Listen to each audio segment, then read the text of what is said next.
ஒரு சந்தர்ப்பத்திலே அஸ்மா ரலியல்லாஹு தஆலா அன்ஹா என்ற ஒரு பெண்மணி, ஒரு சஹாபிய பெண்மணி ரசூலுல்லாஹ்விடத்திலே வருகிறார்கள். வந்து கேட்கிறாங்க, என்னுடைய தாய் இன்னும் இஸ்லாத்தை ஏற்றுக்கொள்ளவில்லை, என்னுடைய தாய் இன்னும் இஸ்லாத்தை ஏற்றுக்கொள்ளவில்லை, ஆனா இப்போ என்னிடத்துல வந்து தங்கணும்னு நினைக்கிறாங்க.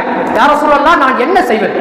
ரசூலுல்லாஹ் வந்து அஸ்மா ரலியல்லாஹு தஆலா அன்ஹா கேட்கிறாங்க. பெருமானார் ஸல்லல்லாஹு அலைஹி வஸல்லம் அவங்க சொன்னாங்க, உன் தாய்க்குரிய கடமையை செய்வது உன் மீது கடமையாக இருக்கிறது, எனவே அவரை நீ சேர்த்துக்கொள் என்று பெருமானார் ஸல்லல்லாஹு அலைஹி வஸல்லம் அவங்க அஸ்மா ரலியல்லாஹு தஆலா அன்ஹா அவங்களுக்கு சொன்னார்கள் என்பது வரலாறுகளிலே குறிப்பாக புகாரியுடைய பதிவு செய்யப்பட்டிருக்கிற செய்தியாக நாம் பார்ப்போம். ரசூலுல்லாஹ்வுடைய பண்பு இதுதாங்க. நீங்க ஜாதி மதம்லாம் இல்ல, பண்போடு அகலாக்கோடு நடந்து கொள்வதற்கு ஜாதி தேவையில்லை, மதம் தேவையில்லை, எதையும் பார்க்க தேவையில்லை, மனிதன் என்று மட்டுமே பாருங்கள் என்பதைத்தான் பெருமானார் ஸல்லல்லாஹு அலைஹி வஸல்லம் அவர்களுடைய இந்த பண்பு, நபிகளாருடைய இந்த பண்பு நமக்கு சொல்லித் தருவதாக நாம் பார்க்கிறோம்.